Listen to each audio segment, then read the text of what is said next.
सच्चे हृदय से, सरल हृदय से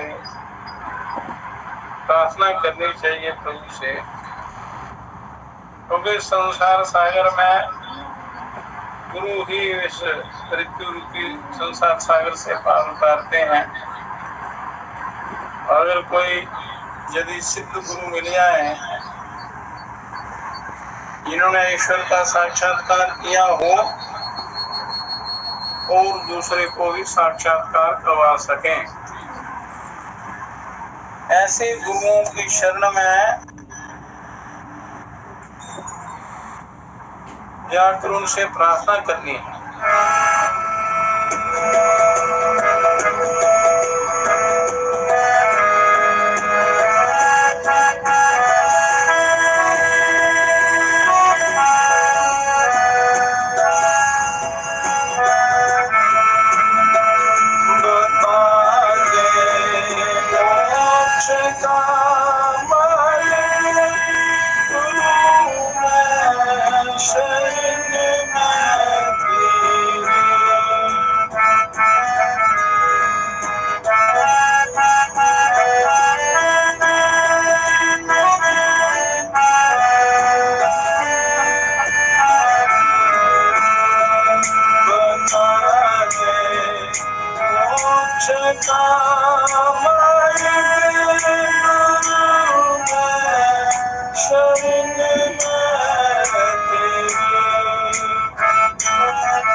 हे सदगुरुदेव,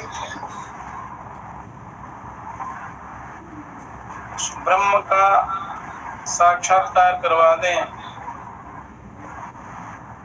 वो परम मोक्ष का मार्ग हमें बता दें। मैं आपकी शरण में आया हूँ, ऐसा विनम्र भाव से प्रार्थना करनी है।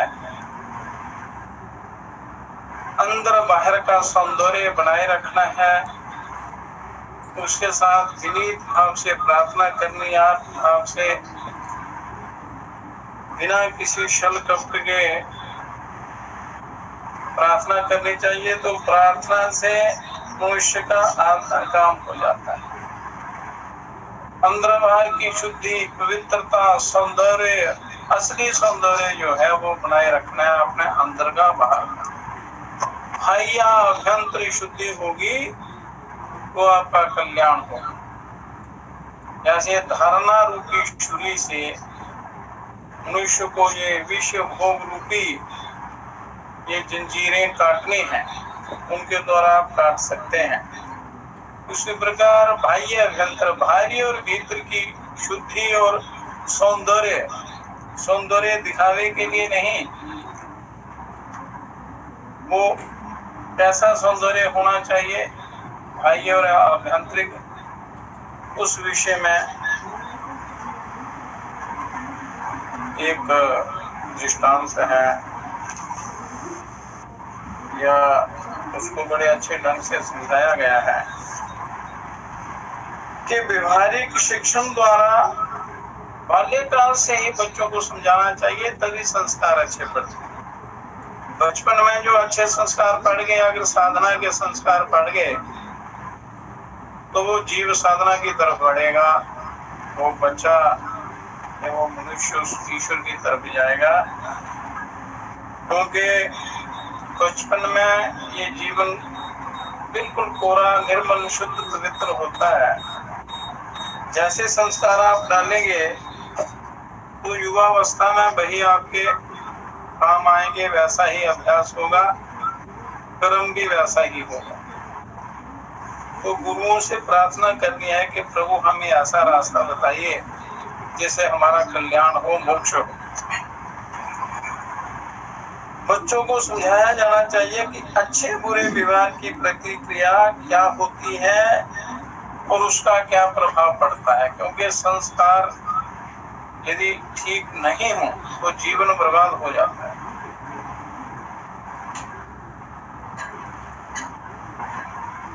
तो व्यवहारिक शिक्षा बच्चों को बहुत ही आवश्यक है। जब तक का व्यवहारिक शिक्षा, शिष्टाचार, सदाचार ये उनको नहीं बताया जाएगा, संस्कार नहीं दिए जाएंगे, तो वो दुख का कारण बनेंगे, अपना भी जीवन बर्बाद करेंगे और जन्म देने वालों को भी, अपने परिवार को भी, समाज को भी दुखी करेंगे। एक राजा की 3 बेटियां थी। 2 सुंदर और 1 कुरूप थी। बाहरी सुंदरता और आभ्यंतरिक, आंतरिक जो सुंदरता का क्या, इसमें क्या अंतर है, उनका क्या महत्व है। ये 2 सुंदर और 1 कुरूप थी। कुरूप को सभी प्यार करते हैं और और सुंदर होते हुए भी 2 के साथ घर के लोग उपेक्षा बरतते थे। तो पिता के पास दोनों पक्षपात की शिकायत करने के कारण वहां करने के लिए पहुंची और कारण जानने पहुंची कि ये क्या बात है कि आप उनको, उसको रूप है ना है हमारी, उसको आप सभी चाहते हैं और हम दोनों को नहीं चाहते। राजा ने 1 सप्ताह में उत्तर देने को कहा। उन्होंने कहा कि 1 सप्ताह के बाद मैं इसका उत्तर दूंगा। तीनों लड़कियों को दूसरे दिन राजा ने बगीचे में भेजा। तीनों को भेजा बगीचे में। द्वार से प्रवेश करते ही एक भूखी बुढ़िया बैठी मिली। एक वृद्धा, कई दिनों से खाना नहीं खाया था, वो उनको मिली। तो बड़ी राजकुमारियां उसे गलत जगह बैठने के लिए खरी खोटी सुनाती हुई आगे बढ़ गई। उसको उल्टा सीधा कहा, बजाय उसकी सहायता करने के उसको खरी खोटी सुनाकर आगे चली गई। छोटी कुरूप ने अपना भोजन उसे दे दिया। जो कुरूप थी पर अंदर से वो सुंदर थी, व्यवहार उसका सुंदर था, अंतःकरण उसका सुंदर था, पवित्र था। तो उसने अपना खाना उसे दे दिया। असली सुंदरता क्या होती है कि आपका व्यवहार पवित्र होना चाहिए, दया, सरलता, जो जम और नियमों में जो ये बताए हैं सिद्धांत। तो सहानुभूति प्रकृति और भारी गठरी को सिर पर उठाकर उसे सही स्थान पर बैठा दिया, बजाय उसको झिड़कने के या उल्टा सीधा बोलने के। उसने उसको खाना भी खिलाया, उसका सामान भी उठाकर उसको अच्छी जगह बैठा दिया। तो गुड़िया पीछे क्या करती रही, ये राजा ने लड़कियों को सुनाया और कहा कि चेहरे की सुंदरता से बढ़कर हाथों और बानी का सौंदर्य है। मतलब चेहरे की सुंदरता से अधिक हाथों और बानी का सौंदर्य है। मतलब बानी पवित्र, सरल, मधुर बोलनी चाहिए, जो दूसरों को अच्छी लगे, अपने को भी अच्छी लगे, दोनों का कल्याण हो। वाणी ऐसी बोलिए, मन का आपा, कोई और उनको शीतल करे, आपको शीतल। और शरीर बड़ा सुंदर है, मुख सुंदर है, और वाणी आपकी कर्कश है या भाषा बुरी है, वाणी गलत बोलते हैं, तो आपका सौंदर्य सारा समाप्त हो जाता है। बाहरी सुंदरता जो है वो भी नहीं दिखाई देती, अंदर की सुंदरता वो दूर है। जिसके जिसके अंतःकरण में सुंदरता है, अंतःकरण उसमें अंतःकरण में सौंदर्य है, तो वो अंदर बाहर दोनों प्रकार से सुंदर है। कहने का तात्पर्य ये है कि आपका जो व्यवहार है, जो अंतःकरण की भावना है, आपका जो कर्म है, वो पवित्र होना चाहिए। बाहरी पवित्र सुंदरता से कोई मायने नहीं होता। अंदर की सुंदरता का प्रभाव होता है, महत्व होता है। बाहरी सुंदरता का कोई महत्व नहीं। तो वाणी चेहरे की सुंदरता से बढ़कर हाथों की और वाणी की है, और वही सब जगह सराहा जाता है और प्यार पाता है। मतलब जिसका व्यवहार अच्छा है उसकी कुरूपता नहीं दिखाई देती, उसका बाहरी स्वरूप चाहे कुरूप ही हो, पर उसका यदि व्यवहार अच्छा है, कर्म अच्छा है, अंतःकरण पवित्र है, तो उसकी बाहरी कुरूपता समाप्त हो जाती है और वो सबका प्यारा बन जाता है और सबसे सुंदर माना जाता है। तो दोनों लड़कियों ने तन की तरह अपने मन को भी सुंदर बनाने की साधना आरंभ कर दी। एक अच्छे को देखकर दूसरा भी अच्छाई पकड़ता है। यदि अच्छे का संग करेंगे तो one good turn deserve another, एक अगर अच्छाई ग्रहण करता है, अच्छा व्यवहार करता है, तो दूसरा भी उससे प्रभावित होता है। तो उन दोनों लड़कियों को अकल आ गई और उन्होंने उससे सीखा कि नहीं भाई, व्यवहारिक सुंदरता बहुत जरूरी है। तो इसलिए आपने अपने अंतःकरण को पवित्र बनाना है। इसमें किसी प्रकार के चोर डाकू लुटेरे नहीं बिठाने हैं, क्योंकि जो चोर डाकू लुटेरे हैं वो सारे आपके शरीर के अंदर जो आपके गुण हैं या ईश्वर के द्वारा जो आपको सामर्थ्य दिया है, समय दिया है और जो ज्ञान ध्यान साधना दी है, उसकी आपने रक्षा करनी है और हमेशा जागृत रहना है। ये मनुष्य मुसाफिर है और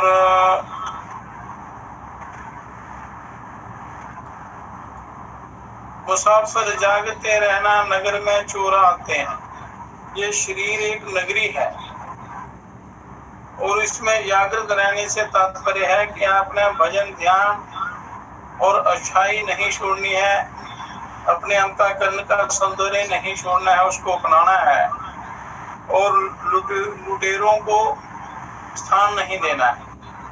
यदि आप थोड़ा सा भी चूक गए तो काम क्रोध लोभ रूपी जो डाकू हैं, लुटेरे हैं, ये आपका सारा धन लूट कर ले जाएंगे। मतलब आपके अंदर जो परमात्मा ने सामर्थ्य दिया है, जो तप आपके अंदर है या ईश्वर प्राप्त करने की जो योग्यता है, ज्ञान है, वो सारा हर कर ले जाते हैं ये चोर। तो इनको मौका नहीं देना है, बुराई को कभी मौका नहीं देना चाहिए। कोई भी व्यक्ति यदि गलत करता है तो उसको गलत करने का मौका नहीं देना चाहिए, तो मनुष्य बच जाता है। तो इसलिए इनको अंदर प्रवेश नहीं करने देना चाहिए, लुटेरों को। ये जो डाकू लुटेरे काम क्रोध मोह लोभ राग द्वेष ईर्ष्या दंभ दाहा इत्यादि जितने भी दुर्गुण हैं, इनको स्थान नहीं देना है। तो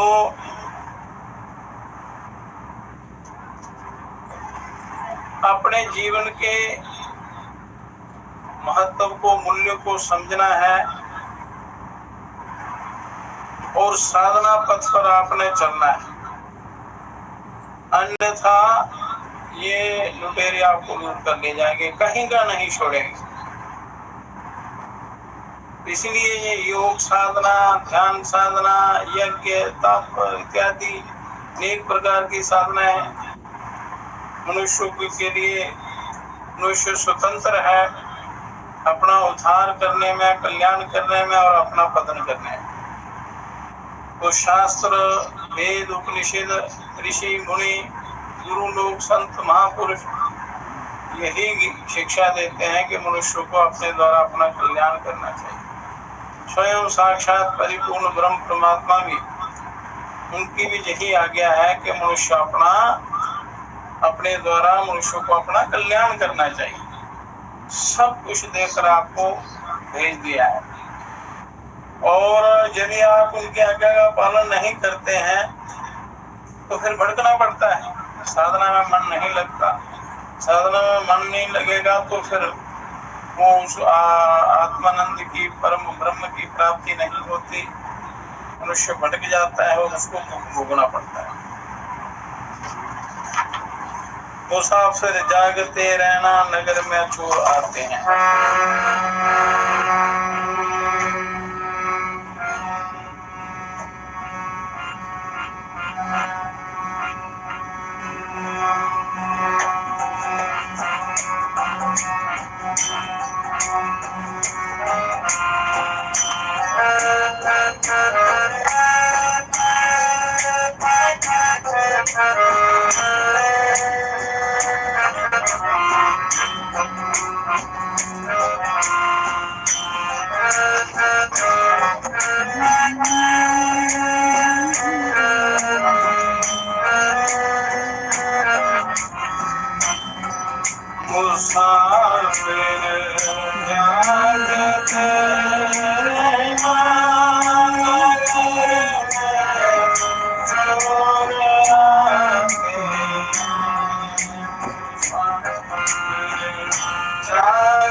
चोर आते हैं कि इस शरीर रूपी नगरी में ये राग, द्वेष, काम, क्रोध, लोभ, मोह, अहंकार, ईर्ष्या, जलन, दुख, राग इत्यादि ये जो विकार हैं, ये शरीर के सारे उस पवित्र आपके धन को, आपके पवित्र कर्मों को, आपके ज्ञान को हर कर ले जाते हैं। इसलिए कहते हैं हर समय मनुष्य को प्रभु का चिंतन करना चाहिए, अच्छी संगति करनी चाहिए, शास्त्रों का स्वाध्याय करना चाहिए। जब भी मौका मिले तो अच्छे संग का कभी साथ नहीं छोड़ना, उसका संग करते रहना, तो आप बुराइयों से बच जाएंगे।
जागते रहने का तात्पर्य है कि आपने सदा प्रभु भजन में स्थित रहना है, उनके चिंतन में रहना है, सत्कर्मों को करना है, कभी भी कोई बुरा कर्म नहीं हो जाए ऐसी भावना रखनी, जागते रहना कि कभी कोई बुराई, कोई जो विकार है अंतर प्रवेश ना कर जाए, तो उसमें आपने सचेत रहना है, होशियार रहना है हर समय। तो उससे बचने के लिए अच्छी संगति है, गुरुओं का संग है, शास्त्रों का स्वाध्याय है, प्रभु भजन कीर्तन है। इस प्रकार संतों का संग, गुरुओं का मार्गदर्शन, गुरुओं का संग और शास्त्रों का स्वाध्याय, बड़े वृद्ध लोग जो हैं, जो अनुभवी लोग हैं, उनका संग, तो ये आपको इन असुरों से बचाने वाला है। ये असुर हैं संसार में जो भी बुरा करने वाले हैं सबकी असुर संज्ञा है, तो उनका कभी कल्याण नहीं होता, पतन होता है। इसलिए इन बुराइयों से, इन विकारों से आपने बचना है और अपने सही लक्ष्य को पहचानना है। तो अब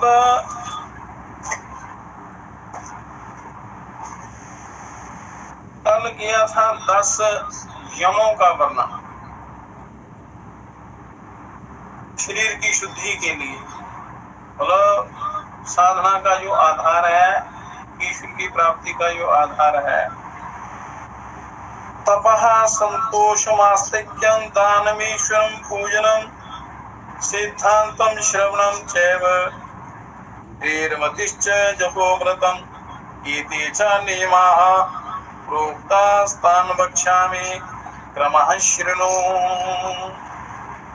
तप नियमों में तप, संतोष, आस्तिकता, दान, ईश्वर की पूजा, लज्जा, जप, मति, व्रत और सिद्धांत श्रवण करना, सिद्धांतों का श्रवण करना, ये 10 नियम बताए गए हैं। तो इनका वर्णन करते हैं। 10 यम है और 10 नियम है। वेदोक्तेन प्रकारेण कृष्ण चंद्रायण विधि शरीर शोषणं जत तपम इत्युच्यते बुधे। वेदों में वर्णित कृच्छ चंद्रायन आदि व्रतों के द्वारा शरीर क्षीण करने को विद्वजन तप कहते हैं। कृष्ण चंद्रायन आदि व्रत है, उनकी विधि है, उसके द्वारा शरीर का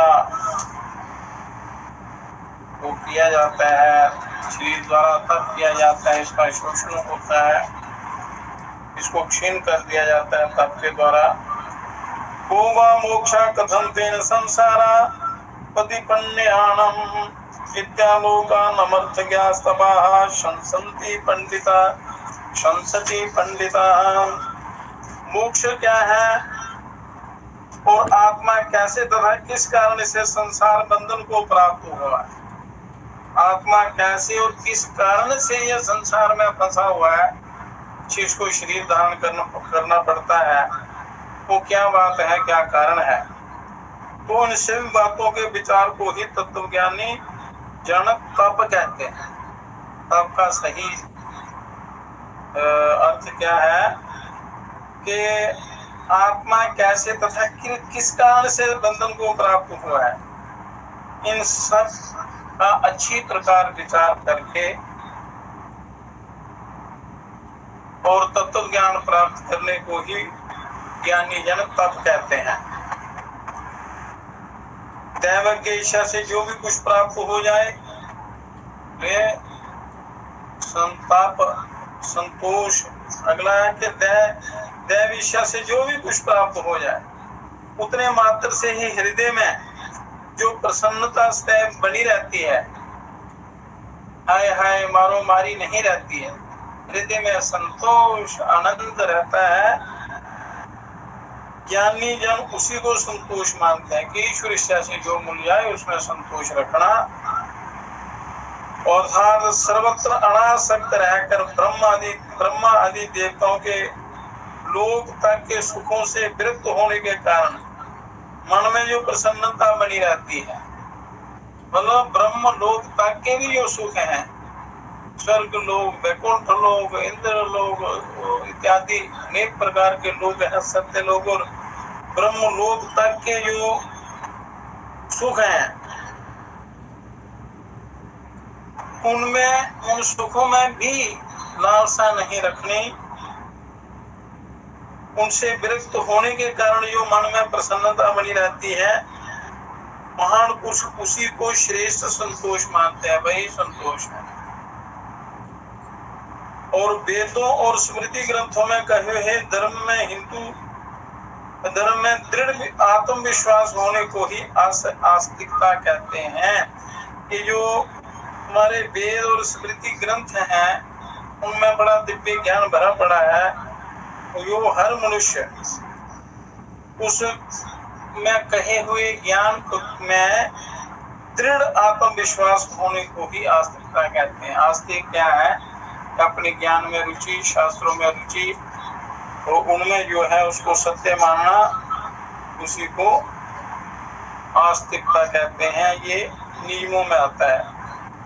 फिर आगे आ गया न्यायोपार्जित जो धन संकटग्रस्त, क्लेश आदि से पीड़ित वेदज्ञ पुरुषों अथवा श्रेष्ठ आचरण करने वालों को दिया जाता है, श्रद्धा पूर्वक दिया जाता है और न्याय से कमाया हुआ, उसी धन को मैं दान की श्रेणी में मानता हूँ। ये ऋषि कहते हैं। ये दत्तात्रेय जी उन ऋषि जी को बता रहे हैं कि वही दान श्रेष्ठ है कि जो नेक कमाई का हो, न्याय की कमाई का हो। जो पीड़ित लोग हैं या ज्ञानी लोग हैं, पवित्र आचरण करने वाले हैं, उनको जो श्रद्धा पूर्वक दिया जाए, कोई भी चीज किसी को देनी हो तो बड़ी श्रद्धा से, दान खान पान हर वस्तु 3 प्रकार की होती है, तो सात्विक की श्रद्धा से जो दिया जाता है वो कल्याणकारी होता है, वो वही दान की श्रेणी में आता है। फिर राग आदि विकारों से मुक्त हृदय, राग द्वेष आदि जो विकार हैं उनसे मुक्त हृदय, असत्य भाषण आदि दोषों से परे, जो झूठ बोलते हैं बात बात पर, उनसे परे, और हिंसा आदि दोषों से मुक्त श्रेष्ठ भागवत प्रीत्यर्थ कर्म ही ईश्वर पूजन है। पवित्र कर्म ही ईश्वर पूजन है। शुद्ध अंतःकरण से जो पवित्र कर्म ईश्वर आज्ञा अनुसार किया जाता है वही ईश्वर पूजन है। और उसमें नियमों में पूजन भी आता है, प्रभु पूजन। तो सत्यं ज्ञानम अनंतं च परानंदं परमं ध्रुवं प्रत्यगित्यवगंतव्यं वेदांतं श्रवणं बुधाः। कि ये सत्य ज्ञान स्वरूप अनंत और सर्वोत्कृष्ट एवं नित्य है, अविचल परमानंद स्वरूप यही अंतर्यामी आत्मा है। इस सिद्धांत को बारंबार श्रवण करके अनुकूल विश्वास करना ही सिद्धांत श्रवण है। सिद्धांत श्रवण इसको कहते हैं कि ये आत्मा जो है ये सत्य है, ज्ञान स्वरूप है, अनंत है, सर्वोत्कृष्ट है, नित्य है, अविचल है, परमानंद स्वरूप यही अंतर्यामी आत्मा है। और इस सिद्धांत को बारंबार श्रवण करना, श्रद्धा युक्त श्रवण करना और उसके अनुकूल विश्वास करना ही सिद्धांत श्रवण कहलाता है। उसके बाद अगला, वेद लौकिक मार्गेषु कुत्सितं कर्म यद् भवेत् तस्मिन् भक्ति या लाजा हरिं सेविति प्रकीर्तिता वैदिकेषु च सर्वेषु श्रद्धा या सा मतिर्भवेत्।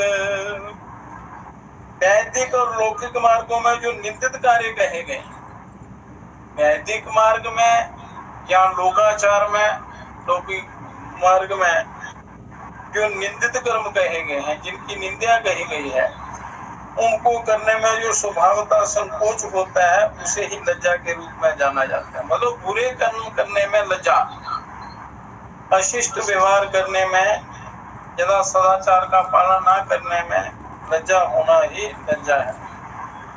उनमें जो संकोच होना ये लज्जा है। वेदोक्त उपदेशों में पूर्णतः श्रद्धा रखना ही मति है। शुद्ध मति, पवित्र मति रखनी चाहिए। तो वो क्या है पवित्र मति, शुद्ध मति? वेदोक्त उपदेशों में पूर्णतः श्रद्धा रखना ही। जैसे सत्संग चलता है, वेदों की चर्चा होती है, उपनिषदों की होती है, तो इनमें पूर्ण श्रद्धा रखना ही पवित्र मति है। और गुरुजनों के द्वारा अनुमति मिल जाने पर भी वेद के विरुद्ध मार्ग का अवलंबन ना प्राप्त कर वेदोक्त विधि से मंत्रों का बारंबार उच्चारण करना ही जप कहा जाता है।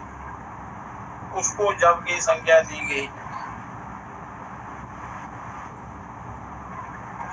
और कल्प सूत्रे तथा वेदे धर्मशास्त्रे पुराण के इतिहासे च वृत्तिरियां सा जपः प्रोच्यते मया जपस्तु द्विविधा प्रोक्तो वाचको मानस सदा के वेद, कल्प सूत्र, धर्मशास्त्र, पुराण और इतिहास और आदि में मन की वृत्तियों को लगाए रखना, ये जो ग्रंथ बताए हैं इनमें मन की वृत्तियों को लगाए रखना चाहिए। मेरे विचार से जप है और जप के दो प्रकार कहे गए हैं, प्रथम वाचिक जप और दूसरा मानसिक जप। वाचिक जप और मानसिक जप ये दत्तात्रेय जी उनको बता रहे हैं। तो वाचिको पांशुरश्चैव द्विविधा परिकीर्तिता मानसो मनन ध्यानम वेदाद्वे विध्यमाश्रिता। वाचिक और मानसिक जप हुए दो प्रकार के, तो उसमें वाचिक जप के भी दो प्रकार माने गए हैं। प्रथम उच्चारण युक्त, उच्च स्वर युक्त, जो ऊंचा बोल कर किया जाता है उच्च स्वर में, और दूसरा उपांशु के तो जो स्पष्ट ना सुनाई दे। और इसी तरह से मानसिक जप भी दो प्रकार का है, मनन और ध्यान के भेद से ये दो प्रकार का बनता है।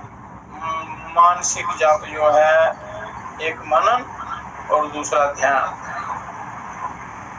तो ऊंचे स्वर से किए जाने वाले जप की अपेक्षा उपांशु कहते हैं फुसफुसाकर, मतलब स्पष्ट ना सुनाई दे, जो ऐसे बोलना। मतलब वाचिक जप से उच्च स्वर से किए जाने वाले जप की अपेक्षा उपांशु जप 1000 गुना ज्यादा अच्छा कहा गया है।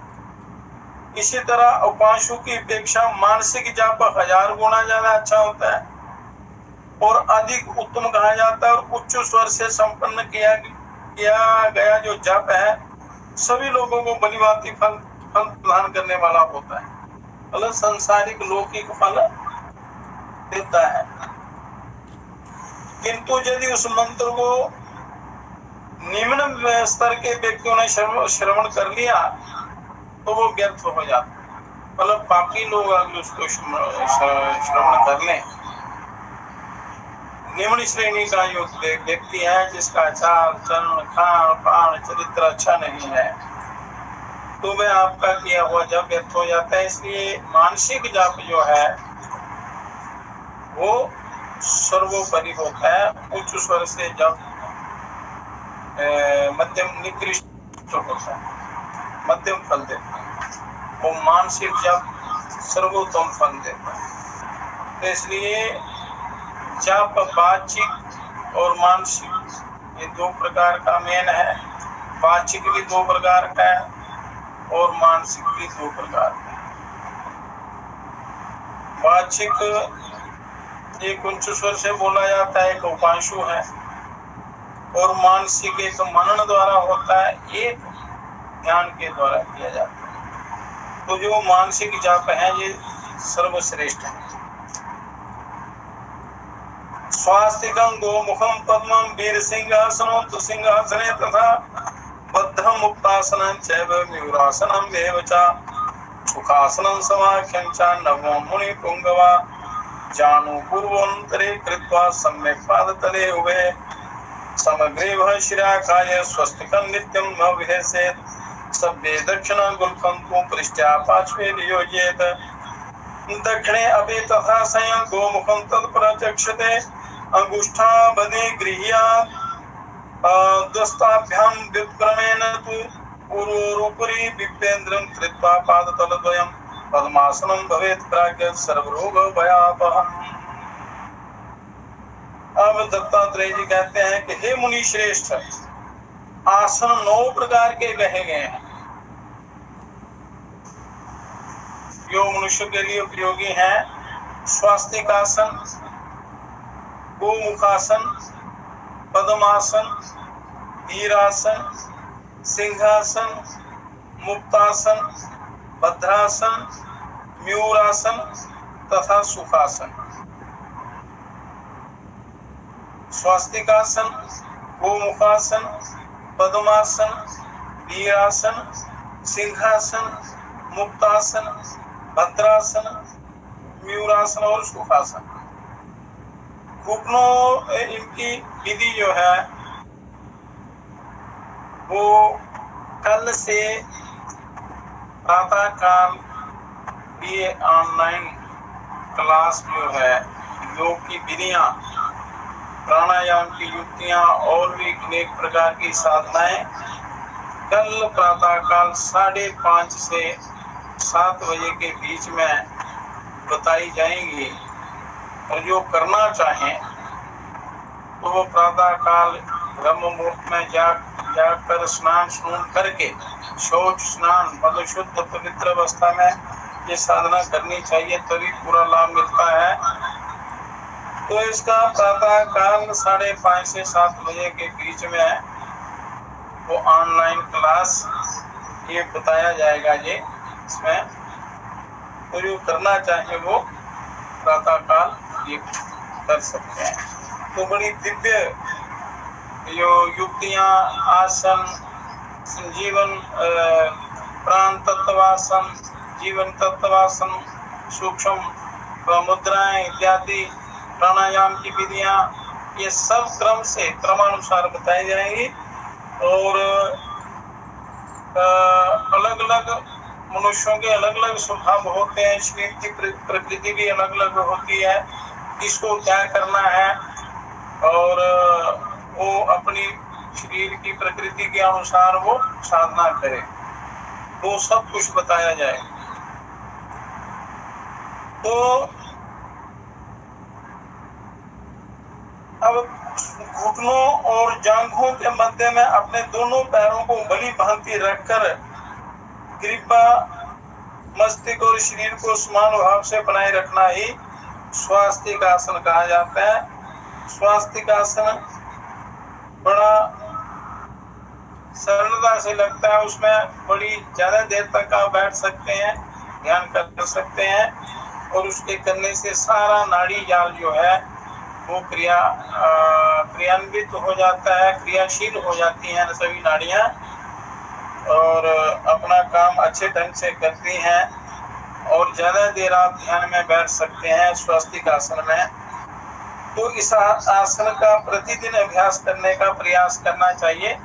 कल प्रातः काल से इसको बताएंगे। दाहिने पैर के टखने को बाएं ओर के पीछे भाग तक तथा बाएं पैर के टखने को दाहिनी ओर के पीछे भाग तक ले जाए, इसी को गोमुखासन कहते हैं। ये भी सुबह कल बताई जाएगी। ये ब्राह्मण दोनों पैरों को दोनों जांघों पर रखकर उनके अंगूठों को दोनों हाथों से पीठ के पृष्ठ भाग से पकड़ ले, इसी को पद्मासन कहा जाता है। और ये आसन सभी तरह के रोगों को हटाने वाला होता है। और ये आसन ऐसे समझ में नहीं आएंगे, इनको करके बताया जाएगा। कल से थोड़ा करके जो प्रातःकाल जो उस मोह रूपी निद्रा रूपी इस पिशाचिनी से जो मुक्त होंगे सुबह, मतलब जो जल्दी जागेंगे ब्रह्म मुहूर्त में, तो वो योग के अधिकारी होते हैं, उनको ये सारी विधियां बताई जाएंगी। बाएं पैर को दाहिनी जांघ के ऊपर रखे और शरीर को सीधा करके बैठे, ये वीरासन है, ये भी बताया जाएगा। इस आसन से भी शरीर स्थिर होता है, दृढ़ बनता है। गुणफोचा दीर्घनस्याधा शिवन्या पार्श्वयो क्षिपेत् दक्षिणं सभ्य गुणफेन दक्षिणं तथे तरत हस्तोजनो समास्थाप्य स्वं क्लिश्च प्रसार्य च व्यक्तवक्तो निरीक्षेत नासाग्रं सुसमाहिता सिंहासनं भवेदे तत्पूजितं योगिभिः सदा।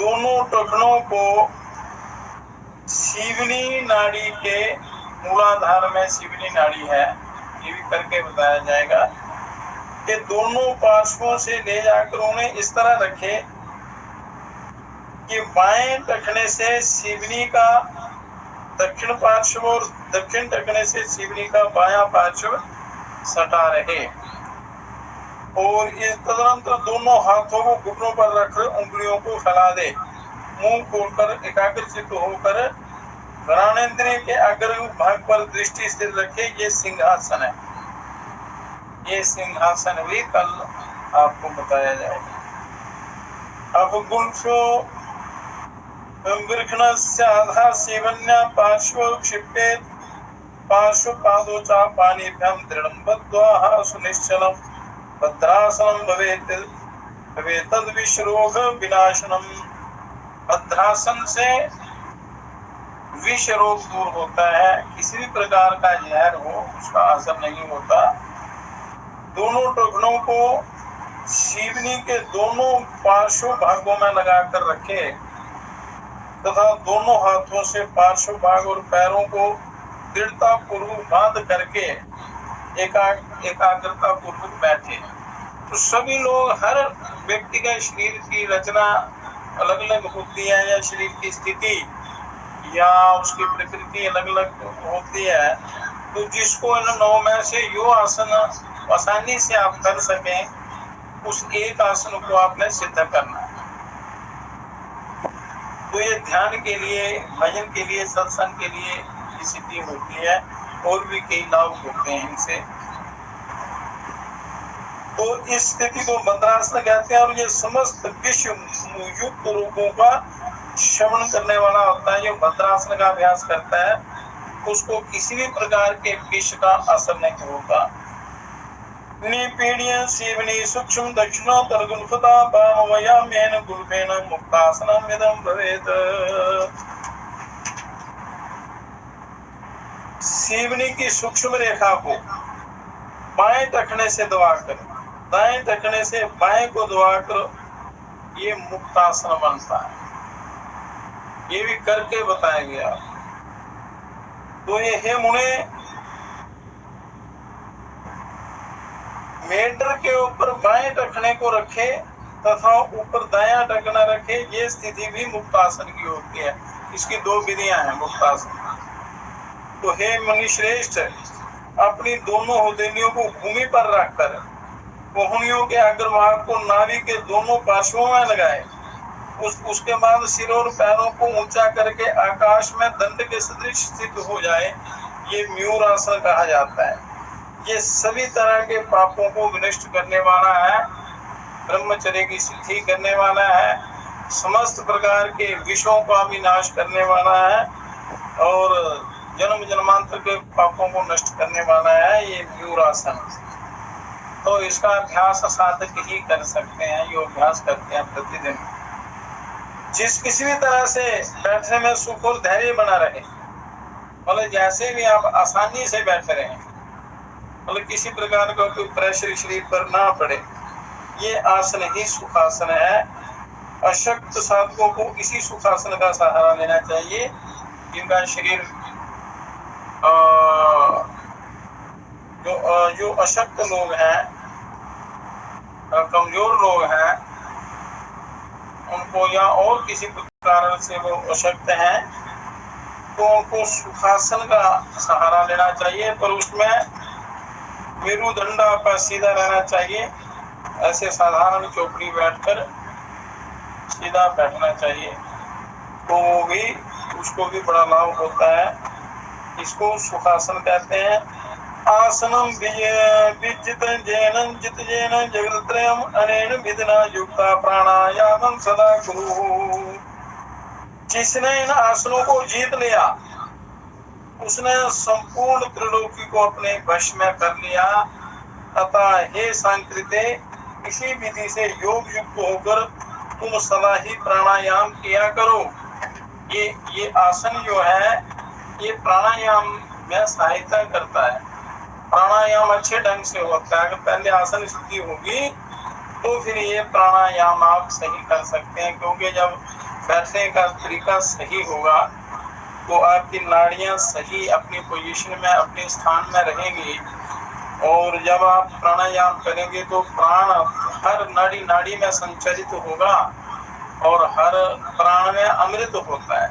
तो आपकी हर नाड़ी नाड़ी को अमृत मिलेगा, आपका शरीर स्वस्थ रहेगा, कभी बीमार नहीं होंगे आप। और उन नाड़ियों के शोधन से उनमें प्राण के संचार करने से आपकी सुषुम्ना नाड़ी जो है, यहाँ परमात्मा का वास है, जो ब्रह्म की प्राप्ति का मार्ग है, वहाँ आप धारणा ध्यान प्राणायाम के द्वारा उस आत्म तत्व का साक्षात्कार कर सकते हैं। तो आसन के बाद प्राणायाम प्रतिदिन करना चाहिए और तो थोड़ा थोड़े सभी अंगों का अपने नित्य प्रति अभ्यास करना है। और अभ्यास करेंगे तो आपका अभ्यास पक्का होगा, आपकी उन्नति होगी।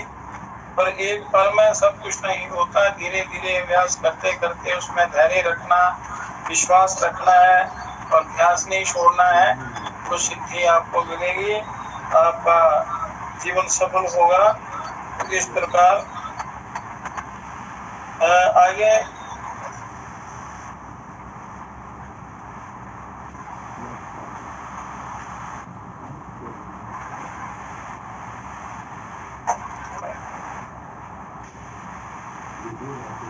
हे सांकृते, ये मानव शरीर अपने हाथ के माप से 16 अंगुल का होता है, 96 अंगुल का होता है, 90 और 96 अंगुल का होता है।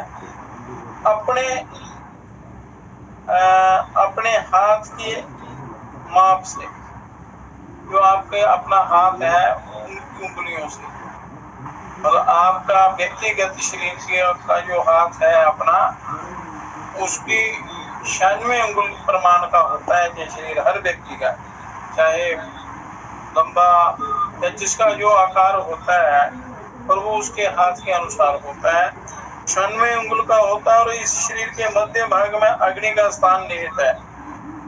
उस अग्नि जो है नाभि में रहती है, उसका वर्ण तपाए हुए स्वर्ण के समान रहता है और उसकी त्रिकोण आकृति है। जैसे अग्नि में हवन करते हैं तो यज्ञ मंडप पर आचार्य लोग वो त्रिकोण बनाते हैं, वो अग्नि का प्रतीक है। एक अग्नि त्रिकोण आकृति उस अग्नि की है। तो ये हमेशा हमने यथार्थ बात ही तुमसे बताई है। शौच स्थान से 2 अंगुल ऊपर की ओर तथा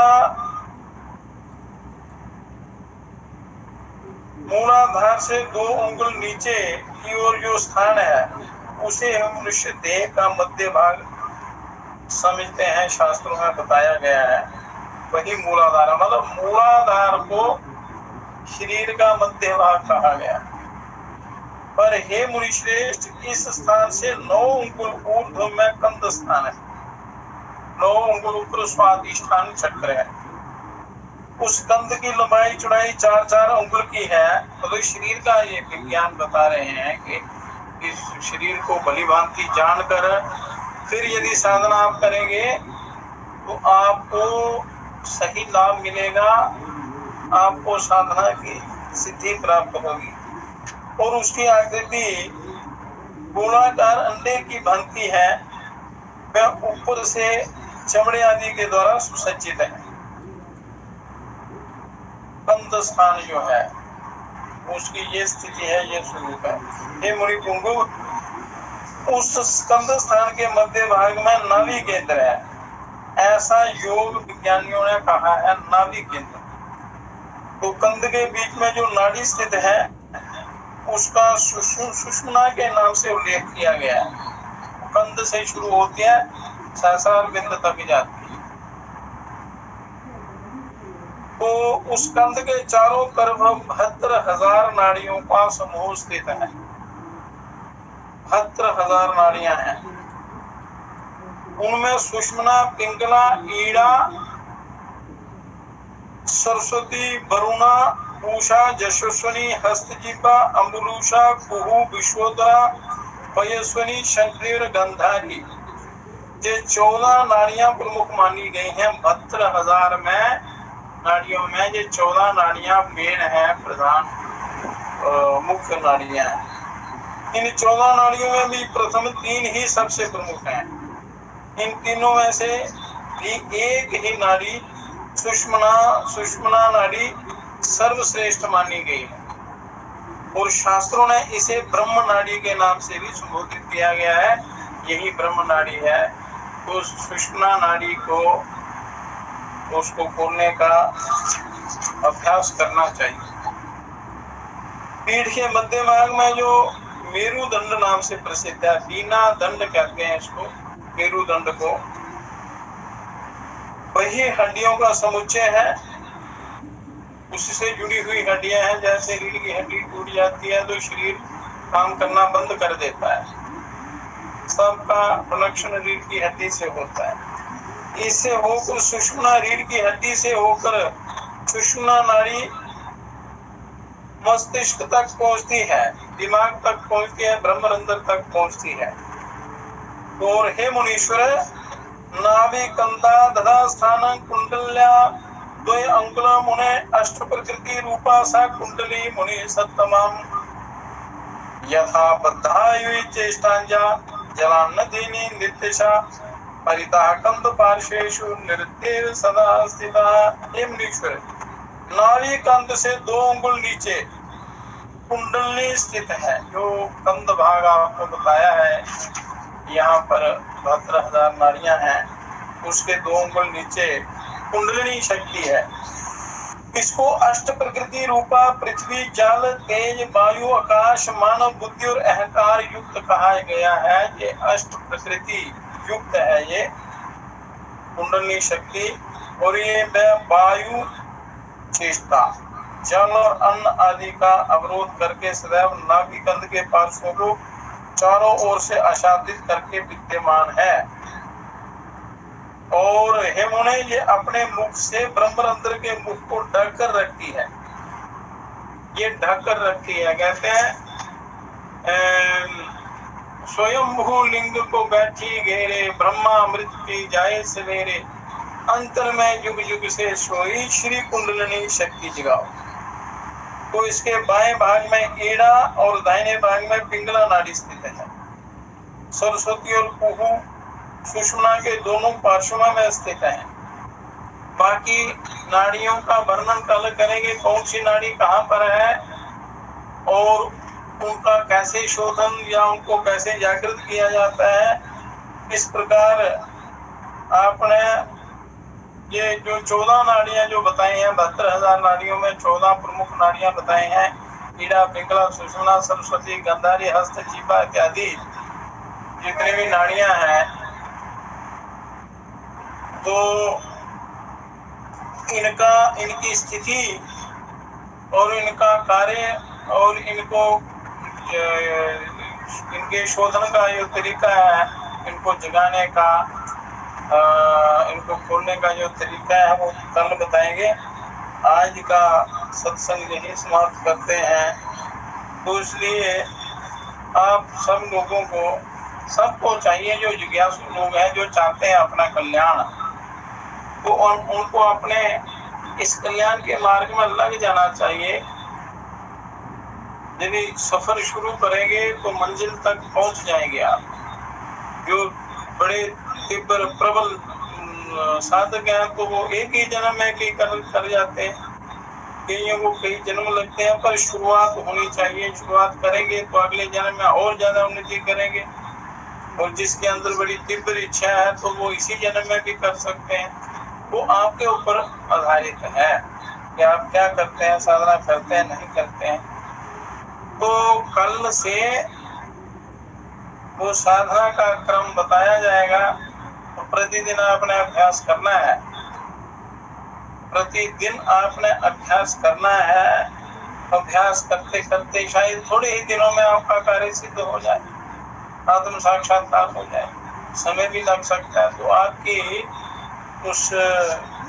आपकी साधना की स्थिति पर डिपेंड करता है, आधारित है, निर्भर करता है उसके ऊपर कि आपकी साधना कितनी है, आपका अंतःकरण कितना पवित्र है, लगन कितनी है, किस वेग से आप वो साधना करते हैं और किस युक्ति से करते हैं, मार्गदर्शन सही है या गलत है।